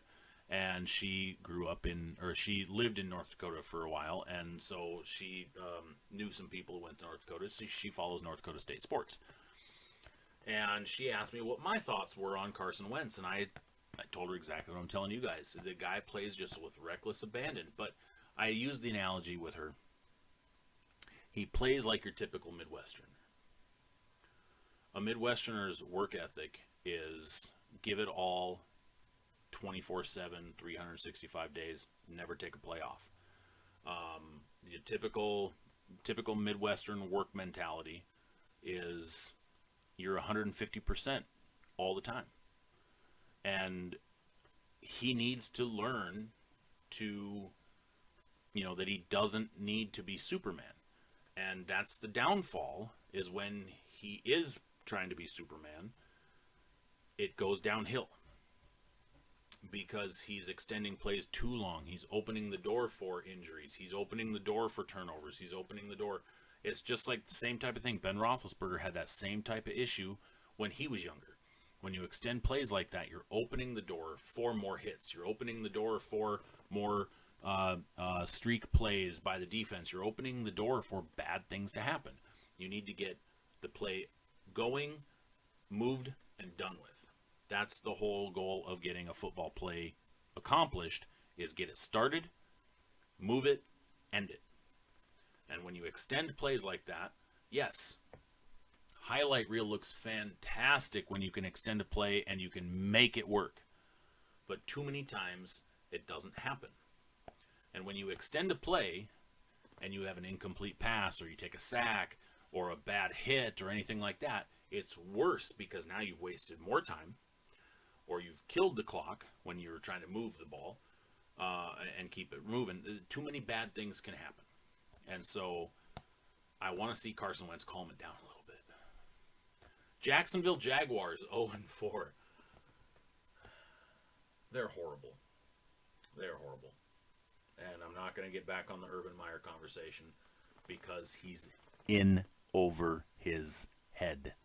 As I've said since preseason, since before the draft, since he was first hired, that he's not going to translate to a good professional coach, and this is not going to work. This is proving it. 0-4, and he's lost his locker room. AFC East, which used to be a very tough division, Buffalo Bills walking away with it, 3-1. After the Bills drop one to the very bad Pittsburgh Steelers this year, in Week 1, the Bills have turned it around, 3 straight wins. And their defense is quite possibly one of the best in the NFL right now, only allowing 44 points total. And that was after losing, or after giving up 20-plus to Pittsburgh in Week 1. They've scored 134. They're a positive 90. Positive 90. They've got it going on. And then you've got the 1-3 Dolphins, Patriots, and Jets. Dolphins, no Tua. I get it. Sucks, but it is what it is. Jacoby Brissett's trying to do everything he can. Patriots, no Cam Newton. I'm kidding. Mac Jones is okay. But again, it's a weaponless team. You can't just rely on Jonnu Smith and Hunter Henry. And the wide receivers are not experienced enough, especially with a young quarterback. And Mac Jones has flashes of looking really good, and then flashes of being a rookie. And it's because he's a rookie. The Bill Belichick effect can't overcome everything, especially this.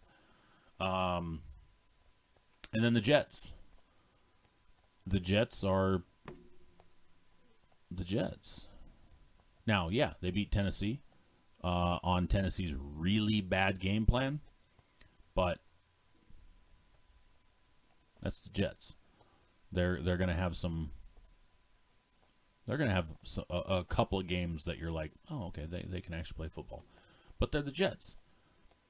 You know, they had some really good moves in the offseason. Everybody thought Zach Wilson was going to be the next stud, and I'm not saying he's a bust. I don't think he's a bust. I just think that he's on a weaponless team. Corey Davis finally started to look solid this year, or this last week, after looking kind of more human the first 3 weeks.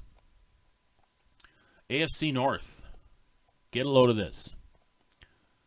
The Bengals, 3-1. Baltimore, 3-1. Cleveland, 3-1. Pittsburgh, 1-3.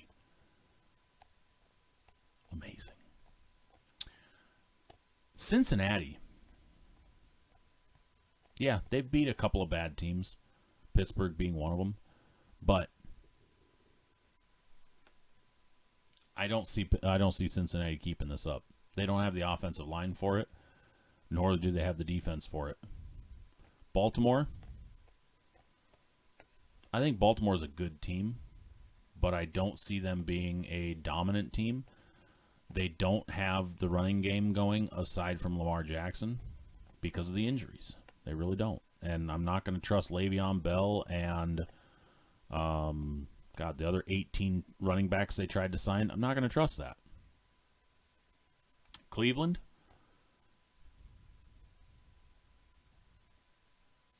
Yeah, Cleveland's okay. They'll probably win the division, but they ain't going to make a playoff run. Man, did you watch that game against Minnesota? That offense looked bad. Now, their defense is good. No denying that. I don't have faith in that offense. OBJ, I don't trust at all. He's not what he was when he was with the Giants. I don't know if it's in his head or what the case is, but he is not the same receiver. And Pittsburgh. Hey, maybe Pittsburgh will figure it out. Turn it around. 10-win season. Could happen. That's only 3. I mean, at worst, or at best right now, they could finish 14-3. And that's if they went on a run. But this offense is brutal. And I made a comment, well, I made a thread of tweets that I will read to you earlier today. Because a lot of people are we'll just say talking trash about Ben being washed. Now, is Ben what he was 5 years ago? No, not at all. I don't believe he is, nor does he need to be. So this is what I tweeted. Everyone's saying Ben doesn't have it anymore and that he isn't pushing the ball downfield. The real reason most of his passes are short, pressure. He's been pressured 41 times, hit 18, and sacked 10 this season. And he's only allowed 2.1 seconds in the pocket so far this season through 4 games. Okay? In all of 2020, he was pressured 106 times. He was hit 51 times and sacked just 13 times. He's already at 10 this year. Sacked 13 times all of last season. And was one of the fastest from taking the snap to throwing the ball at 2.29 seconds per dropback. For 2021, he's on pace for being pressured 174 times, which is 68 more times than he was last year. He's on pace for being hit 76 times, which is 25 more times than last year. And he's on pace for being sacked 42 times, which is reminiscent of his medium career years of 2008 through 2013, where he was constantly sacked 30 to 45 times with peaks at 50. And that's also 30 more times than he was sacked last year. The NFL average for time in the pocket is 2.6 to 2.8 seconds, which is enough time for wide receivers to make breaks on routes of 10 plus yards. When the quarterback isn't given that amount of time, he either needs to shorten up his targets, scramble to buy time, or take a sack. So last year, people were saying that he wasn't pushing the ball downfield. Correct, because he was getting rid of the ball in 2.29 seconds, which was the fastest in the NFL. 2.29 seconds. Now, did you guys hear the part where I said the average time in the NFL in the pocket is 2.6 to 2.8 seconds? For a 10-yard route where a receiver makes a break between 10 and 15 yards, to break into his next portion of his route takes roughly 2.6 seconds. We had this discussion with Joe Burrow last year on his pocket time about how he was being hit at 2.3 seconds. Too fast for receivers to make their breaks. So if Ben is getting rid of the ball at 2.29 seconds, that is before deep route breaks. Therefore, he's going to average less yards per pass attempt. Now this year, 2.1 seconds before he's being pressured, meaning from the time he takes the snap, 2.1 seconds until he's either flushed out of the pocket, hit, or having to throw the ball. 2.1 seconds. There's a reason why he's throwing the ball under 10 yards. There's a reason why he's throwing the ball under 5 yards. Because he's having to dump off to a crossing route at the 5. Or he's having to dump off to his running back out of the backfield, who's standing at the line of scrimmage. Now, has he been inaccurate on deeper passes? Yes, he missed 2 wide open juju passes this last week. Absolutely. Touchdown passes. Should have been jujus. Both missed. Yeah, that sucks.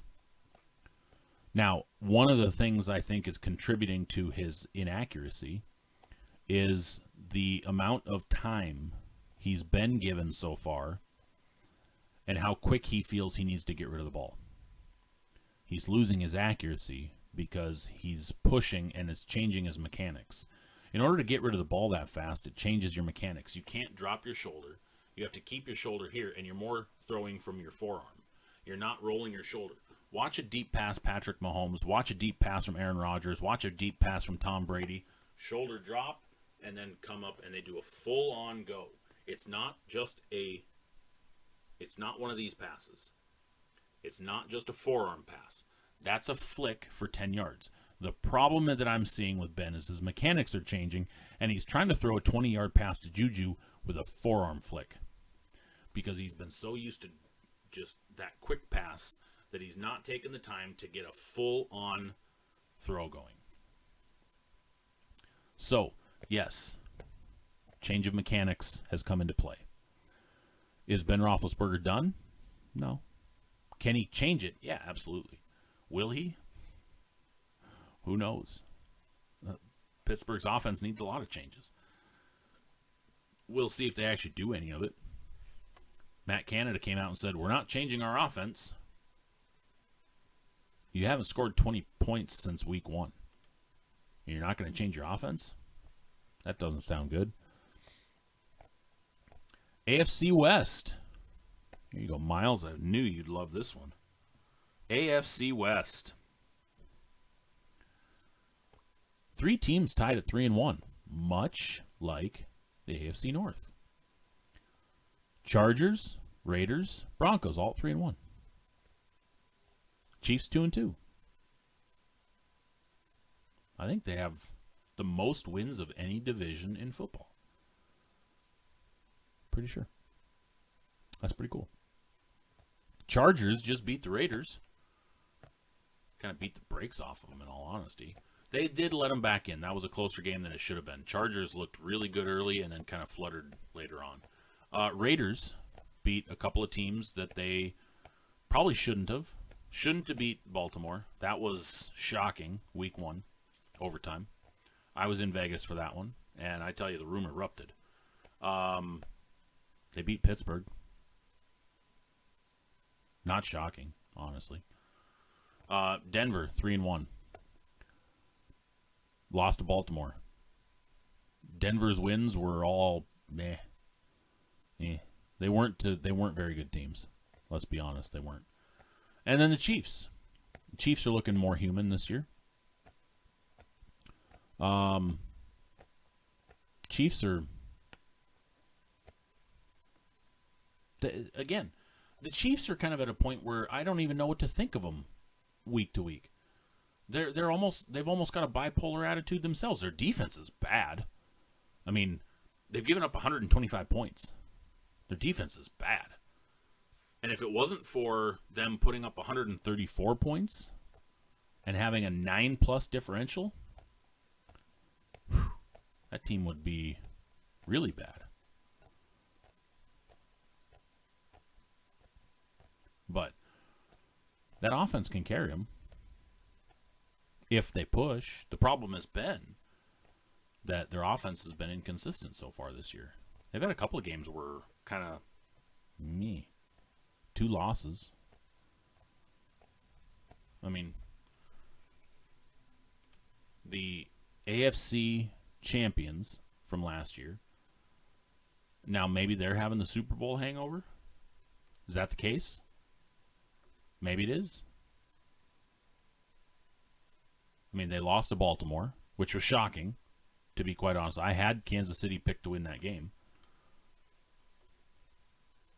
They lost to the Chargers then. And this is by no means meant to offend Kansas City fans. This is more the Justin Herbert naysayers. Everybody said last year, don't bank on Justin Herbert being successful because he has to get through Patrick Mahomes every year. No, he doesn't. I mean, yeah, he's got to play him twice a year, but he doesn't have to get through Patrick Mahomes to go to the Super Bowl, first of all. And he's already proven that he can lead the team to victories against Kansas City. Patrick Mahomes And Justin Herbert could be the next big rivalry that sweeps the NFL. And that's not a bad thing. In fact, guys like Miles, who's a Kansas City diehard, should love the fact that he's got competition like that in the AFC West. Because this is now going to give him 2 games every year that are looked upon like this, that are highly anticipated. That's going to be great revenue draws for both teams. And these are going to be playoff teams. These are literally going to be playoff teams. There's nothing wrong with that. This is a good time for football. It's just like the AFC North having Lamar Jackson, Joe Burrow, and Baker Mayfield. And Ben Roethlisberger. Same type of thing. Now in the AFC West, you have Mahomes and Herbert. And maybe Carr sticks around. And maybe Denver gets their quarterback. What if we see a similar situation in the AFC West? Spencer Rattler. Maybe somebody else. Who knows? I don't. Maybe Quincy Patterson, North Dakota State. Could be. But there's so much positivity that comes from good young talent in the NFL and good rivalries. I'm not a fan of either team. I'm not a Chiefs fan. I'm not a Chargers fan. The only time I've ever cheered for the Chargers in my life was with LaDainian Tomlinson because I was a big LT fan. Because I thought he was fantastic at TCU, and then he got drafted by the Chargers, and I stayed with it. But I'm excited to watch Patrick Mahomes and Justin Herbert duke it out for the next 15 years, 15 plus years. This is going to be fantastic for the game. You want to talk about marketing level? This goes to the next level. 15 years. We're going to see this.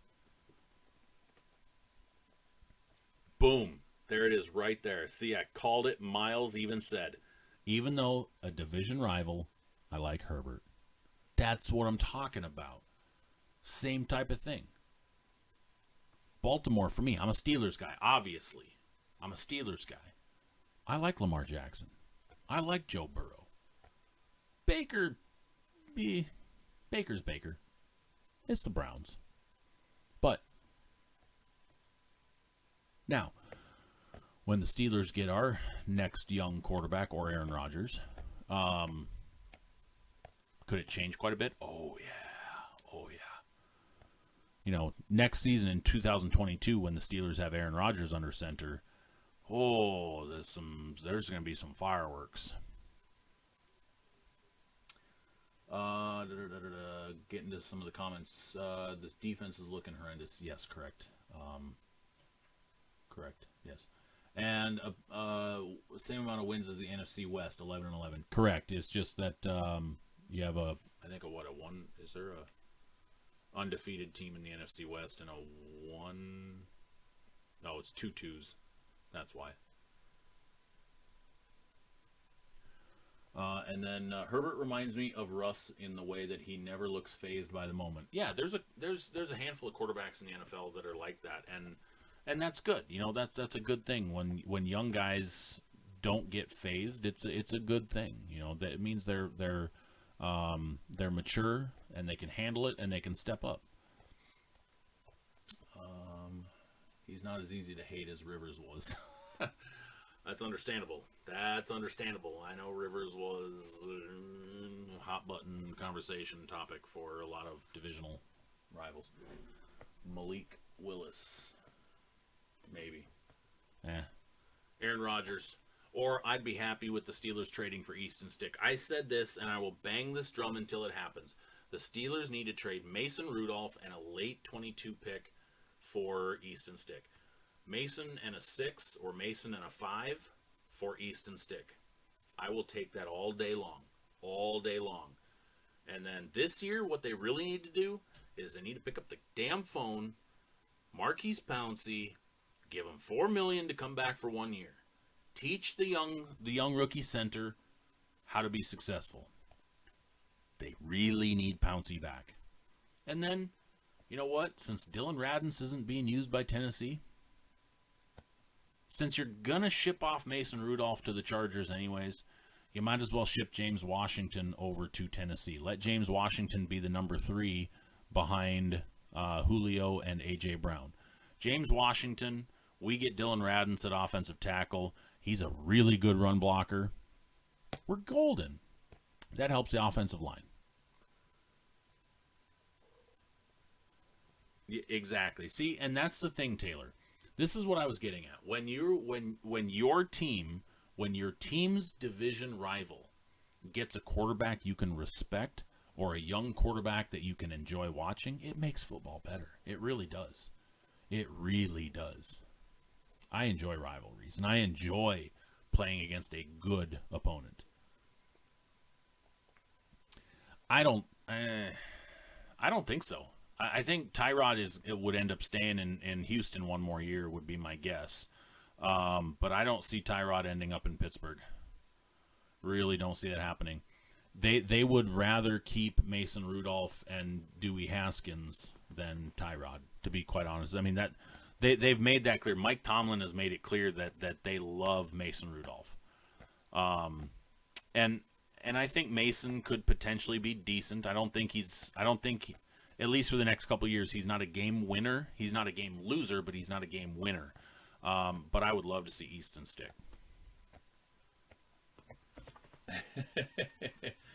Yeah, there's quite a few people that are hit or miss with Derek Carr. All right, guys, I just realized it's 10 after 8. We're gonna have to sign out, and we have a big night planned for tomorrow night. And so make sure you guys get in. The loyalty rewards break is over half full.